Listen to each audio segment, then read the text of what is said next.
If you want to study psychology, I'm sure you have your reasons why. But if you have already decided and you haven't registered yet, these videos can be a good one to check. But if you're already halfway through your psychology degree, then I would recommend probably skipping this video so you don't have a quarter-life crisis halfway through your psychology course. But with that said, I've spoken to a lot of my friends, my juniors, my seniors in my psychology degree, and here are some of the top wrong reasons that we find people get into psychology for. And the first reason is that I suck in maths, I hate science, that's why I pick psychology. Oh, if that is your reason. You hear that music? Yeah, that's probably gonna be most of your university life. And the reason I say that is because, the core of psychology is actually science. It's really like the science we study in high school. If you want to know whether watching cat videos will make you happier or not, then you're gonna have a group of people who watch the cat videos and a group of people who don't. And then you're gonna draft out your hypotheses, formulate some theories, and you're gonna list down all this constant variable, manipulated variable. And afterward, you will also need to read a lot of scientific journals, do some maths, and then do some statistics. A lot of statistics, some writing, and then even more statistics and statistics until you see your mom. Also, you think about statistics. Hi, statistics. What? And at long last, you will be able to make some conclusion and maybe some psychological theory about it. In short, you are not really escaping maths and science. If that is what you really want, then I would recommend you to study philosophy. Now, personally, I have a lot of respects for philosophy, but just know that if you study philosophy, you may not get a job. And the next wrong reason is just, I want to help people.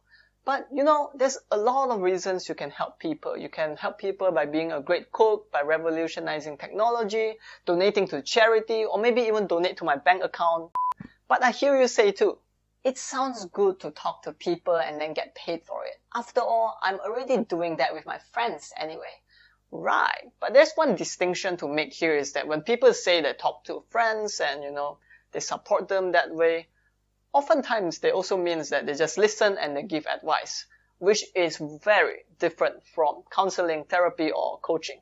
So if you want to know more about it, I will recommend you to watch some example videos on YouTube. I'll leave some in the link of description.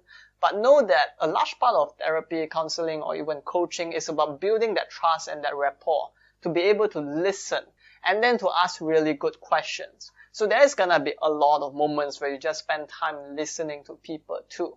So if you want to know more about this, I recommend you, instead of just making the assumption I like giving advice, which means I'll be a good counselor, to maybe read some books on coaching, therapy, counseling, check in with some videos, and see if those materials resonate and fascinate you.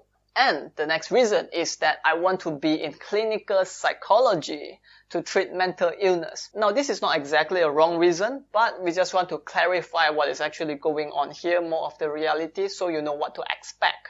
So basically, it's not that I want to scare you, but let me traumatize you with the facts that the barrier of entry for clinical psychology is really high in most countries. In fact, it is so high that the moment I stare at it, it reminds me of my country's COVID case. So what I mean is that you gotta be pretty damn good at your academic, you gotta be some of the top students in the whole university to be able to get into some of this field. So, which means if you are really academically inclined, like my fish, Matzai, he reads every single day, then the chance is pretty high. But if you're like my friend here, Bob, who don't like to read and study at all, then your chance of making it through to clinical psychology is gonna be relatively low. But with that said, don't let me discourage you, because all of these learning skills, academic skills, they are skills that can be built up as long as you are willing to put in the effort and to learn. And some of the great place to start, I would say, is to first learn how to study and how to improve your memory with some of these memory skills. Similarly, I'll put some resources down in the description. And the other point about this fact too is that, remember, it would be the same for other very niche psychology branch like forensic psychology, which depends on your government and how much availability are there, which also means high barrier of entry, as compared to the other psychology fields like organizational psychology that most businesses can utilize. And the next part is people say last but not least, but this is last and the very least. The reason is actually I want to understand myself more. Well, saying that is kind of like saying, I want to order an iced coffee, but I only want to take the ice.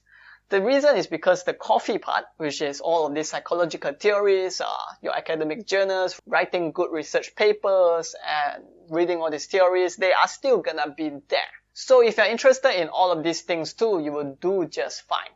But if you find too much of these theories to be really tiring or hard to remember, then I would just want to really say that there's more than enough personal development materials, books out there that would really help us to understand ourselves way better. Personally, I've gotten way better understanding of myself through courses as well as coaches as compared to 3 years of studying psychological theory and also listening to lecture about developmental theory. But that is just my own personal experience. So that's it. If you're interested in human theories, you are okay with writing academics paper, and you are also fine with quite a lot of statistics, you will do pretty much just fine. And honestly too, I know a lot of friends who kind of did it without knowing this information. So what happened to them is they go through the course, learn a little bit, fumble, and then they question, oh my god, why am I studying psychology? And then eventually they make it past that and graduate. And then COVID comes along and we didn't get a job related to psychology. But I still have friends who kind of become counselor and clinical psychologists even though they hop in without knowing what to expect. So as long as you are disciplined enough to learn and to work pretty hard, you will do pretty okay. If you find this video to be helpful, do help me to press the like button and let me know what other topics that you would like me to talk about in the comment section below. That's it. I'll see you and have a great day.